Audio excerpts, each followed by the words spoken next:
और कॉन्स्टिट्यूशन भी क्या बना। 1935 में अंग्रेजों ने गवर्नमेंट ऑफ इंडिया रूल पारित किया इस देश पर शासन करने के, और 1935 का जो गवर्नमेंट ऑफ इंडिया रूल था वो हिंदुस्तान को उन्होंने अगले 1000 साल तक गुलाम बनाए रखने के लिए पारित किया। उस गवर्नमेंट ऑफ इंडिया रूल को आजादी के बाद हिंदुस्तान के संविधान का आधार बनाया गया। ये बहुत ही दुर्भाग्यपूर्ण है। दुनिया में कोई भी देश जब आजाद होता है तो पुरानी व्यवस्थाओं को बनाकर नहीं रखता, उठा के फेंक देता।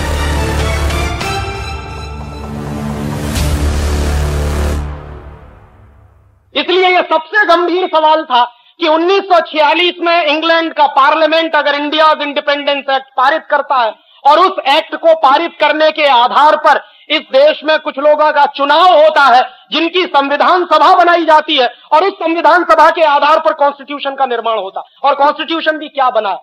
1935 में अंग्रेजों ने गवर्नमेंट ऑफ इंडिया रूल पारित किया इस देश पर शासन करने के, और 1935 का जो गवर्नमेंट ऑफ इंडिया रूल था वो हिंदुस्तान को उन्होंने अगले 1000 साल तक गुलाम बनाए रखने के लिए पारित किया।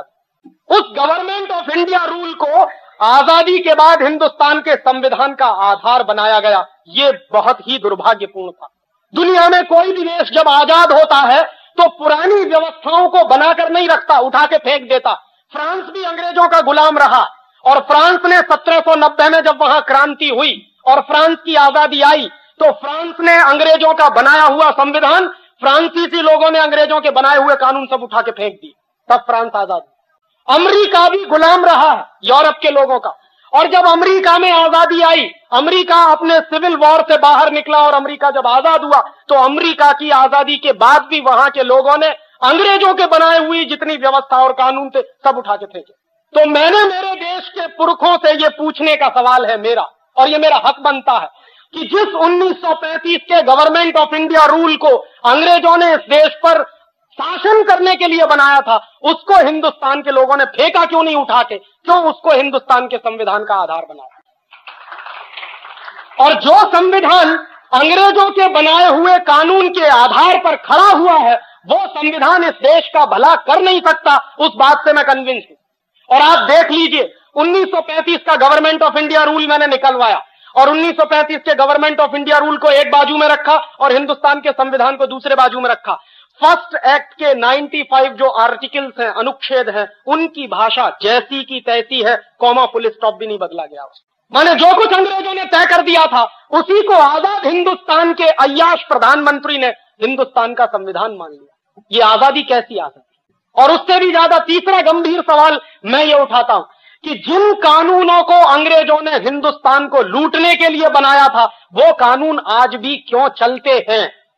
1860 में इंडियन पुलिस एक्ट बनाया, और 1860 का जो इंडियन पुलिस एक्ट बनाया अंग्रेजों ने, वो जानते हैं क्यों बनाया? क्योंकि 1857 में बगावत हो गई थी, सारे देश में विद्रोह हो गया था। अंग्रेजों को डर लगने लगा था कि अगर 1857 जैसी बगावत अगर फिर से रिपीट हो गई तो हिंदुस्तान को छोड़कर जाना पड़ेगा।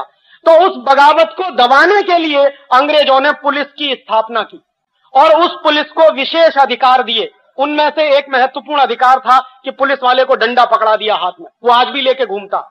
और वो जो डंडा पकड़ा दिया पुलिस वाले को हाथ में, उसके साथ कुछ अधिकार दे दिए। क्या अधिकार दे दिए? कि कहीं भी किसी भी जगह पर 5 से ज्यादा लोग इकट्ठे हैं तो उसको लाठी चार्ज करने का अधिकार है, बिना चेतावनी दिए लाठी चार्ज करने का अधिकार।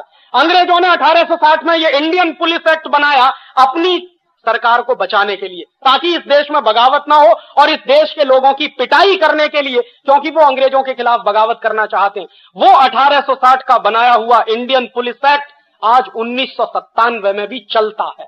इसलिए मैं कहता हूं कि आजादी आई नहीं। और उसी साल में अंग्रेजों ने इंडियन सिविल सर्विस एक्ट बनाया।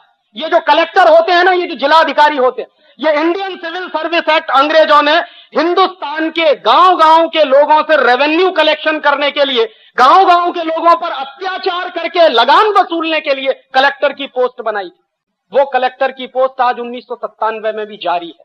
1860 का इंडियन सिविल सर्विस एक्ट आज भी चलता है। 1858 में उन्होंने इंडियन एजुकेशन एक्ट बनाया, और इंडियन एजुकेशन एक्ट बनाने के पीछे लॉर्ड मैकाले की बहुत स्पष्ट योजना थी।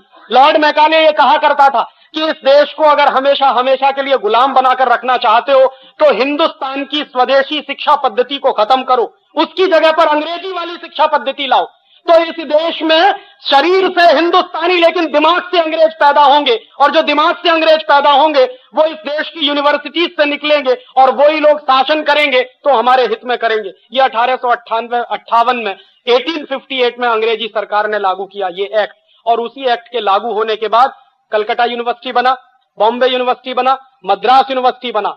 वो कानून 1858 में जो बनाया था वो आज भी चलता है, और ये तीनों यूनिवर्सिटीज गुलामी के प्रतीक इस देश में खड़ी। 1894 में अंग्रेजी सरकार ने लैंड एक्विजिशन एक्ट बनाया, जमीन को हड़पने का कानून, और जमीन को हड़पने के काम में हिंदुस्तान में डलहौजी नाम का एक कुख्यात अंग्रेज ऑफिसर था, वो मशहूर था।